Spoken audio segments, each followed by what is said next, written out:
Hello all and welcome back to another day in Eternum. It seems like all at once we got dropped a back-to-back bombshell for New World, and it actually seems like some of the details that we received do give us information on minor things that we were wondering about, such as the fact that the MMORPG article has finally revealed to us the names of the three factions for New World. The first one being Marauders, who are all about raw power and ruthless military force, followed by the Syndicate, who are a secret organization dedicated to guile and being cunning. And finally they reveal the Covenant, who believe that they have the divine right to Eternum and want to cleanse the land of all the heretics and non-believers, which is already beginning to give me major Greedfall vibes. But that part we'll just sweep under the rug for now, along with the other minor details that I'm really excited to share with you guys. Because today we're going to be focusing specifically on the housing system of Eternum. Yesterday morning, after we had finished analyzing all of that combat footage, Amazon Game Studios decided to drop the dev blog that we weren't even expecting in the slightest, and it goes into the specific process of what it means to own a house in game. It starts off by describing player housing as an exciting, recent addition to New World. It gives us as players the opportunity to own and personalize houses all across Eternum. And just to do a quick recap for those of you who have not looked into this information yet,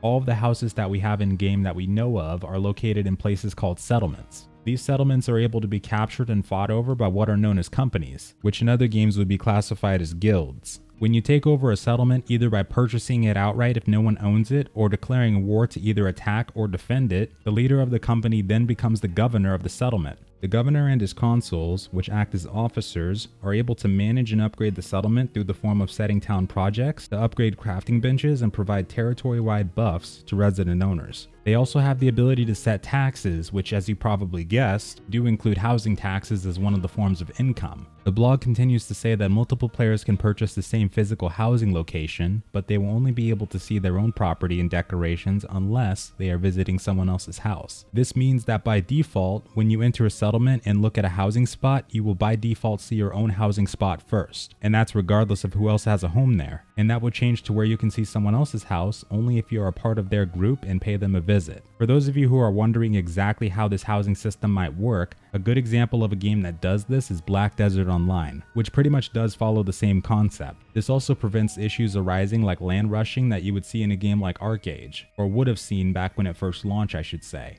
I actually still get nightmares about all the wars we had to wage over housing spots in the Kyrios server on the western side. But to get back on track though, to purchase a house you first need to raise your territory standing to a proper level. This means that if you start off in a new player territory and level your standing all the way up, if you want to have a house in another region or territory, you will then need to go over to it to begin raising your standing there too. We can do this by killing creatures, completing faction missions, working on town projects, and even crafting items. Thank the maker for that, by the way. As someone who enjoys crafting quite a bit in sandboxes, I would have been struggling to balance my day between farming mobs and then farming resources to make sure I stayed up to date on my trade skills. Once we have reached a high enough standing level and our characters reach level 20, we will then be able to unlock the ability to own a home in the specific territory settlement. One thing I'd like to add is one of the minor details that the MMORPG article mentions is that you're actually able to earn more than one house. First house is locked to level 20, second housing slot becomes available at level 40, and the third one we can purchase after reaching level 60. And for those of you wondering if we'll be able to own multiple houses in the same settlement, that's something I'm sure we'll find out for ourselves, but I don't believe has been directly explained. But it does say as long as you meet the requirements that you should be able to buy another house. So I would imagine that it is possible. And then they also mention that houses do come in different varieties, ranging in different sizes, features, and costs. Some houses overlook the center of town, while others have balconies with nice views over the settlement walls, which is something that I do have to say I'm really excited about. This specific part, combined with the fact that we'll be able to take long, romantic walks on the undead-filled beaches, are slowly but surely starting to fulfill my own personal MMO-based fantasy. I can at least say that I'm really glad we won't all be dealing with the same looking houses. Having some variety between the visual aspects of them sounds like it'll be really good for all the players that end up buying one, especially the ones that do like to dive deep into the housing-based systems in games. We also find out that after purchasing our homes, we can begin right away with personalizing our spaces. They say that they have hundreds upon hundreds of items for us to use to customize our home. Everything from table chairs to decorative garden plants to hanging vines that can help us design a property to reflect our tastes. Yeah, but can we design our own rooms with the Game of Thrones or Viking-based theme is the real question. And if they aren't already in there, I would personally like to be the one to first request a Witcher-designed bathtub for all those adventurers that end up being tired after a long day of slaying corrupted. And we need to have an animation for sitting in the bathtub or it won't work. That's a requirement.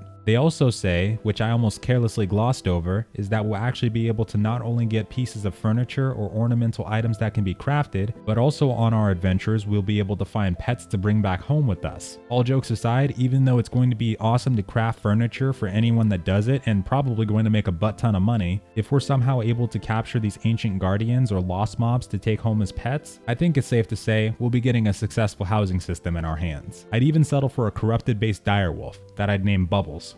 Now, once we purchase these homes, we of course must pay taxes on them to maintain it. This property tax goes directly to the controlling company of the settlement. And if at any point we fail to make our tax payments, it appears that instead of being evicted by the Iron Bank of Eternum, we will instead have core functions of the house that will cease to work entirely. Things like the ability to recall back home, or even our trophy buffs, which apparently provide us with buffs in aspects like combat and crafting when they get placed down inside our homes. We also won't be able to rearrange anything inside the home, but we can at the very least still visit it if our taxes go unpaid. And since the price of the house itself for the first one seems to be around 2,000 gold, with around 200 being the weekly upkeep cost to maintain it, it sounds like you'll want to save up a little bit before you try to pursue one of these. But luckily, since we have an instance housing system, there's absolutely no rush when it comes to getting one. In the next part, they also touch up a little bit more on the recall system of the housing. And from the way they describe it in the blog, it almost sounds like we won't even have to die to recall back to our houses, which since it sounds like we'll be traveling everywhere on foot, that's a method of traveling that I'm personally going to be aiming for as soon as possible. And like the trophies we mentioned earlier, we also get magical decorations that provide buffs when they're placed on display in our houses. And since we can only have so many on display at one time, we'll have to pick carefully when it comes to choosing which ones we'll want. The last thing they go over is the social benefits that come with owning a house. And this is the part that you folks that like to get competitive with housing systems will want to remember. When we pass through settlements, we will of course see our own houses and their decorations. But when it comes to seeing the other houses on other plots of land, it looks like we will be seeing the ones with the highest housing points. So by decorating our houses a lot and earning more territory standing, our houses get shown off to everybody that comes to the settlement that doesn't have the same housing spot as you. And as shown in this screenshot, we can see exactly where we are in the housing rankings compared to the top 20 people that live in the same place. This is something that sounds really awesome and also really scary at the same time. Mainly because even though I am stoked to actually go for this housing system and collect a bunch of decorations and trophies, sometimes games, and specifically MMOs, can unintentionally open up a can of worms if they have too many housing decorations or kits locked behind a currency in the cash shop. And since this game will have a cash shop last we heard, I'm hoping that we'll get a balanced selection out of it. And I mainly say that not so much from a competitive standpoint, but a decorative one. I personally would love to design a home with the 14th century or 15th century medieval England theme, but I would rather go out and explore and craft the items needed to do it. But either way, I'm really excited to see more of this system and especially the crafting one. I think with Amazon Game Studios starting to slap down information on every system slowly but surely, it only stands to reason that the next one is going to be the one that makes the world and the economy go round. But in the meantime, what do you guys think about the housing system so far? Does it give you ideas and desires about what locations in a settlement or themes of decoration you would like to go for? Lay it all on us in the comments below. And of course, as always, thank you guys very much for taking the time to check out this video, and I hope you have a wonderful night or day. And farewell.